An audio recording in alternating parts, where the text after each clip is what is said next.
Hello friend, welcome to my YouTube channel. आज का video ये है राजनीतिक सहभागिता, पॉलिटिकल पार्टिसिपेशन। राजनीति एक सर्वव्यापी अवधारणा है जिससे वर्तमान में कोई भी व्यक्ति अछूता नहीं रह सकता है। प्रत्येक व्यक्ति किसी न किसी रूप में कहीं न कहीं राजनीति से जुड़ा हुआ अवश्य होता है। यदि राजनीतिक क्रिया करना अथवा राजनीतिक सहभागिता कहलाती है। अथवा राजनीतिक सहभागिता राजनीतिक विज्ञान की एक महत्वपूर्ण अवधारणा है। तो राजनीति क्या है? एक सर्वव्यापी अवधारणा है। कहीं ना कहीं आदमी क्या होता है कि पॉलिटिकली पॉलिटिकली किसी न किसी चीज़ से जुड़ा हुआ रहता है। उसे ही राजनीतिक क्रिया या राजनीतिक सहभागिता कहते हैं। राजनीतिक सहभागिता क्या है? राजनीतिक विज्ञान की महत्वपूर्ण अवधारणा है। हिंज यू लाओ की जो परिभाषा है राजनीतिक सहभागिता के बारे में, साधारण जनता की निर्णय निर्माण प्रक्रिया अथवा नीति निर्माण प्रक्रिया में भागीदारी को राजनीतिक भागीदारी या राजनीतिक सहभागिता कहते हैं। रूस तथा एल थॉप के अनुसार राजनीतिक सहभागिता का भाव राजनीतिक प्रणाली के पृथक पृथक स्तरों पर व्यक्तियों का शामिल होना है। अब हो गया राजनीतिक सहभागिता की विशेषताएं। फर्स्ट विशेषता हो गई समानता होती है। समानता राजनीतिक सहभागिता की मुख्य विशेषता है। सभी नागरिकों को राजनीतिक गतिविधियों में भाग लेने का समान अवसर प्राप्त होना चाहिए। अर्थात नागरिकों को में जाति, धर्म, रंग या लिंग के आधार पर भेदभाव नहीं होना चाहिए। तो फर्स्ट हो गया समानता। दूसरी स्वतंत्रता, फ्रीडम। राजनीतिक सहभागिता के लिए नागरिकों को स्वतंत्रता मिलनी चाहिए ताकि वे उनके नागरिक अधिकार यानी मतदान का अधिकार, चुनाव लड़ने का अधिकार, राजनीतिक दल बनाने का अधिकार इत्यादि का स्वतंत्रतापूर्वक उपयोग कर सके। तीसरा हो गया लोक प्रभुसत्ता। राजनीतिक सहभागिता की एक अन्य विशेषता यह है कि इसमें लोक प्रभुसत्ता की स्थापना होती है, क्योंकि इसमें सभी महत्वपूर्ण निर्णय जनता द्वारा प्रत्यक्ष रूप से अथवा चुने गए प्रतिनिधियों द्वारा लिए जाते हैं। चौथा हो गया राजनीतिक अधिकार। राजनीतिक सहभागिता की एक अन्य विशेषता यह है कि इसमें प्रायः सभी वयस्क नागरिकों को समान अधिकार प्राप्त किए जाते हैं। राजनीतिक सहभागिता के प्रकार। राजनीतिक सहभागिता के निम्नलिखित प्रकार होते हैं। फर्स्ट हो गया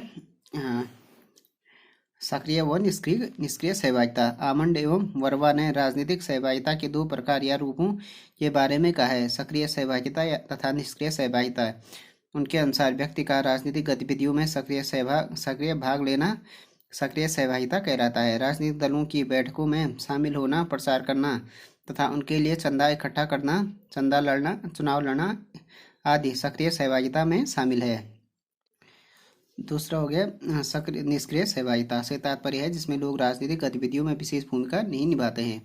ये लोग देश के दिन प्रतिदिन की राजनीतिक गतिविधियों में भाग नहीं लेते, बल्कि केवल राजनीति की जानकारी रखते हैं। ज़्यादा से ज़्यादा चुनाव के दिनों में चुनाव सभाओं, बैठकों में नेताओं के विचार सुनने आते हैं। अथवा राजनीति के बारे में जानकारी रखना और मतदान के समय वोट का प्रयोग करना क्या है? निष्क्रिय सहभागिता है। जबकि सक्रिय सहभागिता है राजनीतिक दलों में शामिल होना, प्रचार करना तथा उनके लिए चंदा इकट्ठा करना, चुनाव लड़ना आदि क्या हो गया? सक्रिय सहभागिता। निष्क्रिय सहभागिता हो गया ज़्यादा से ज़्यादा वोट देना और चुनाव के बारे में, राजनीति के बारे में हल्की फुल्की जानकारी रखना। वो निष्क्रिय हो गया।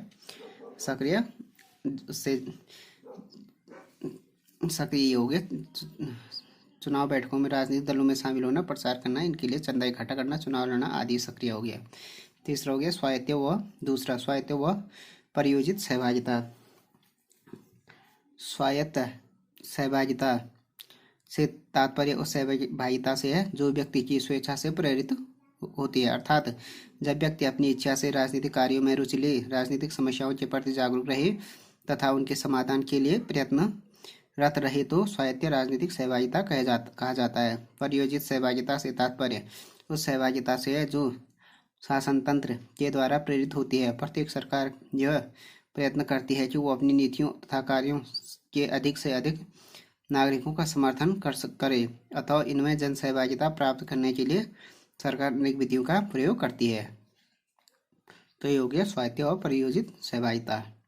देन हो गया प्रत्यक्ष और अप्रत्यक्ष राजनीतिक सहभागिता। जब व्यक्ति देश की राजनीति में तथा राजनीतिक कार्यों में प्रत्यक्ष रूप से भाग लेता है तो उसे प्रत्यक्ष राजनीतिक सहभागिता कहा जाता है। जब लोग कानूनों का निर्माण करने नीति निर्धारण करने तथा कानूनों को लागू करने के लिए अधिकारियों का चुनाव करने में प्रत्यक्ष रूप से भाग लेते हैं, उसे प्रत्यक्ष सहभागिता कहा जाता है। स्विट्जरलैंड में इस प्रकार की सहभागिता है। तो प्रत्यक्ष सहभागिता हो गया, कानूनों का निर्माण करने हो गया, नीति निर्धारण करना, कानून को लागू करने के लिए अधिकारियों का चुनाव करने में प्रत्यक्ष रूप से भाग लेते हैं, तो उसे प्रत्यक्ष सहभागिता कहते हैं। जब नागरिक शासकों का एक निश्चित समय के लिए चुनाव करके नीति निर्माण तथा राजनीतिक निर्णय के कार्य में अप्रत्यक्ष रूप से भाग लेते हैं, तो उसे अप्रत्यक्ष राजनीतिक सहभागिता कहा जाता है। जैसे भारत, यूएसए और यूके और अन्य देशों में ये हो गया प्रत्यक्ष राजनीतिक सहभागिता। औचित्यपूर्ण साधनों तथा अनौचित्य साधनों पर आधारित राजनीतिक सहभागिता। जब लोग राजनीतिक गतिविधियों में औचित्यपूर्ण साधनों द्वारा भाग लेते हैं, तो उसे औचित्यपूर्ण साधनों पर आधारित राजनीतिक सहभागिता कहा जाता है। जैसे जब व्यक्ति अपने अधिकारों के अंतर्गत किसी राजनीतिक दल के सदस्य बनते हैं, दल की नीतियों और कार्यक्रमों का प्रसार करते हैं, चुनाव लड़ते हैं तथा अपने मतदान का प्रयोग करते हैं, तो उसकी ये सभी गतिविधियां औचित्यपूर्ण साधनों पर आधारित राजनीतिक सहभागिता कहलाती है। दूसरा हो गया, जब लोग अपने हितों की पूर्ति के लिए अनुचित तथा असंवैधानिक साधनों द्वारा राजनीतिक गतिविधियों में भाग लेते हैं, तो वो अनौचित्य साधनों पर आधारित राजनीतिक सहभागिता कहलाती है। जब वे दंगा फसाद व तोड़फोड़ जैसे हिंसात्मक कार्यवाही करते हैं या उनमें भाग लेते हैं, तो उसे अनौचित्य साधनों पर आधारित राजनीतिक सहभागिता का नाम दिया जाता है। अब हो गया राजनीतिक सहभागिता को प्रभावित करने वाले तत्व। फर्स्ट हो गया सामाजिक व आर्थिक तत्व। व्यक्ति का सामाजिक व आर्थिक स्तर व उसका वर्ग, जाति व धर्म भी राजनीतिक सहभागिता को बहुत हद तक प्रभावित करते हैं। व्यक्ति का व्यापार, शिक्षा, ग्रामीण है अथवा नहीं, उसका जो जहाँ रहता है उसे संप्रदाय से समर्थन प्राप्त है या अथवा नहीं, चीज़ें आदि राजनीतिक सहभागिता में असर डालती है।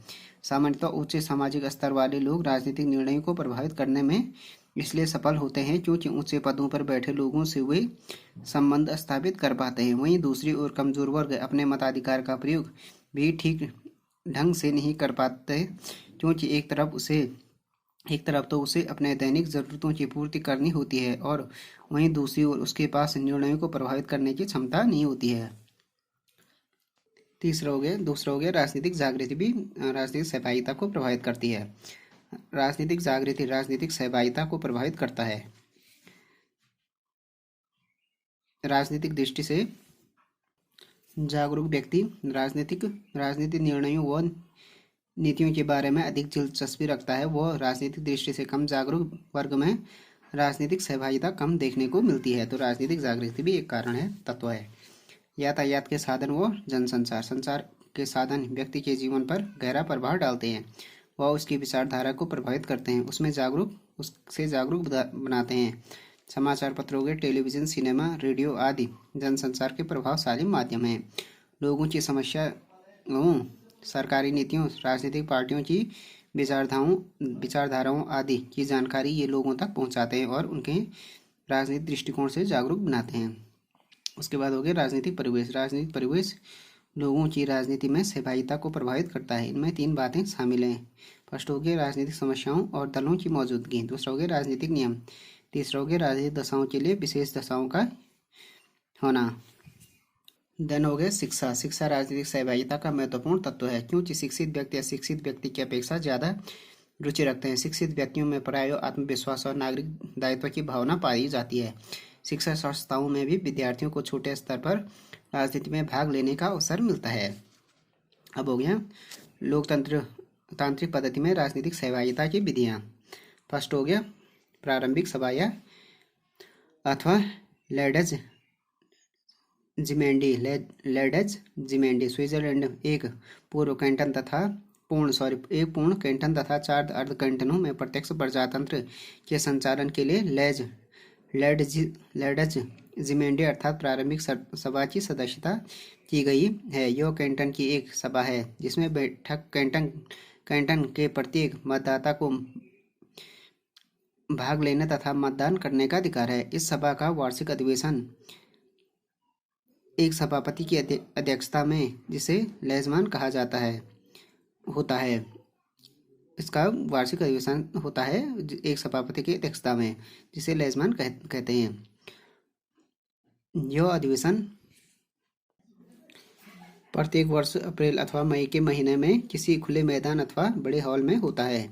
इसमें कैंटन के प्रत्येक मतदाता को भाग लेना आवश्यक होता है। यदि कोई व्यक्ति जानबूझकर या किसी कारण अपने आप को इस सभा की बैठक में से अनुपस्थित रखता है तो उस पर जुर्माना आदि किया जा सकता है। कैंटन की समस्त राजनीतिक शक्तियां उस सभा के हाथों में केंद्रित होती है। यह सभा उस कैंटन के लिए कानूनों का निर्माण करती है, उन्हें लागू करने के लिए अधिकारियों की नियुक्ति करती है तथा उनके कार्य व वेतन आदि निश्चित करती है। कैंटन का बजट भी इसी के द्वारा पास किया जाता है और उस सभा को कैंटन के संविधान में संशोधन करने का अधिकार होता है। इस प्रकार इस सभा को वे सभी राजनीतिक शक्तियां प्राप्त होती हैं जो सर्वसत्ता संपन्न विधानमंडल के पास होती है। सभा का प्रारंभिक कार्य एक सलाहकार समिति एडवाइजरी कमेटी के द्वारा किया जाता है, जो प्रस्तावों का मसौदा तैयार करके उन्हें प्रारंभिक सभा के आगे रखती है। तो ये हो गया लोकतांत्रिक पद्धति में सहभागिता की फर्स्ट हो गया प्रारंभिक सभा लेडजमेंटी। दूसरा हो गया प्रस्तावाधिकार इनिशिएटिव। यह एक ऐसा साधन है जिसके द्वारा मतदाता अपनी इच्छा के अनुसार कानून बना सकता है। यदि एक निश्चित संख्या में मतदाता संसद में किसी कानून को निर्मित करने की मांग करे तो यह संसद उनकी मांग को मानकर उनकी प्रार्थना स्वीकार कर सकती है। यह जनमत संग्रह द्वारा अपने समस्त जनता से इस कानून के संबंध में राय ले लेती है। अगर जनता का बहुमत ऐसा कानून बनाए जाने के पक्ष में निर्णय देती है तो संसद को मांग की गई कानून बनाने पड़ते हैं। तो प्रस्तावाधिकार इनिशिएटिव मतलब जनता खुद कानून बनाने के लिए क्या करती है, मतदान करती है। जनमत संग्रह संसद द्वारा निर्मित कानून पर जनता की राय ली जाती है। यदि संसद द्वारा निर्मित कानून को जनता के बहुमत का समर्थन प्राप्त होता है तो पारित समझी जाती है, अन्यथा यह रद्द हो जाती है। इस प्रकार संसद में कोई भी कानून पारित नहीं कर सकती है जिसे देश की बहुमत का समर्थन प्राप्त न हो। वापसी रिकॉल, रेफरेंडम की बात हो गई रिकॉल। यह एक ऐसा साधन है जिसमें मतदाताओं का चयनित जो प्रतिनिधि होते हैं पर प्रभावी नियंत्रण हमेशा बना रहता है।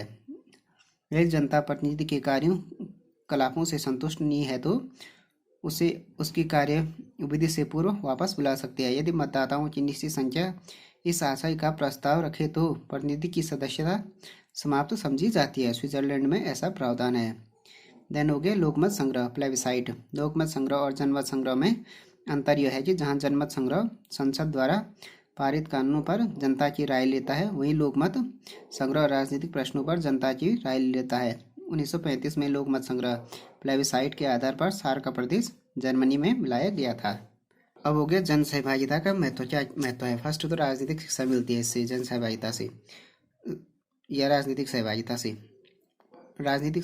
से लोगों को राजनीति की शिक्षा प्रदान की जाती है। वे अपने कर्तव्यों और अधिकारों के प्रति ज़्यादा जागरूक होते हैं और देश अधिकारों के प्रति ज़्यादा जागरूक होता है और देश संचालन तथा नीति निर्धारण में न सिर्फ रुचि लेते हैं वरन इसको निर्धारित भी करते हैं। ये राष्ट्र की तरक्की के लिए महत्वपूर्ण है। दूसरा हो गया राजनीतिक व्यवस्था में स्थिरता आती है। सहभागिता लोगों को राजनीतिक सहभागिता लोगों में अपनत्व की भावना विकसित करने में मदद करता है। सहभागिता के कारण लोग संस्थाओं और प्रणालियों से जुड़ते हैं और सरकार के प्रति उनमें विश्वास पैदा होता है। इससे सरकार को उनका स्वैच्छिक सहयोग प्राप्त होता है तथा नीतियों एवं कानूनों के कार्यान्वयन में सहायता मिलती है। इसके सकारात्मक प्रभाव देखने को मिलते हैं। अब हो गया समानता। राजनीतिक स्थिरता तथा शांति व्यवस्था स्थापित करने के अतिरिक्त राजनीतिक सहभागिता समाज में समानता स्थापित करती है। समाज के सभी नागरिक एक प्रकार के अधिकार का प्रयोग करते हैं और उनमें ऊंच नीच के आधार पर कोई विभेद नहीं किया जाता है। इससे समाज में समानता तथा लोगों की प्रतिष्ठा में वृद्धि होती है। देन हो गया नैतिक गुणों का विकास। राजनीतिक सहभागिता लोगों में नैतिक गुणों का विकास करती है। इससे लोगों में सहयोग, सहनशीलता तथा व्यक्तिगत जिम्मेदारी की भावना उत्पन्न होती है। तो ये हो गया राजनीतिक सहभागिता का महत्व हो गई। तो फ्रेंड्स ये वीडियो हो गया राजनीतिक सहभागिता, उसकी विशेषताएं, उसके प्रकार, उसका राजनीतिक सहभागिता के तत्व और उसके जो महत्व है उसके बारे में ये video. Thanks for watching this video. If you like this video please subscribe my channel. and like, share and comment on this video.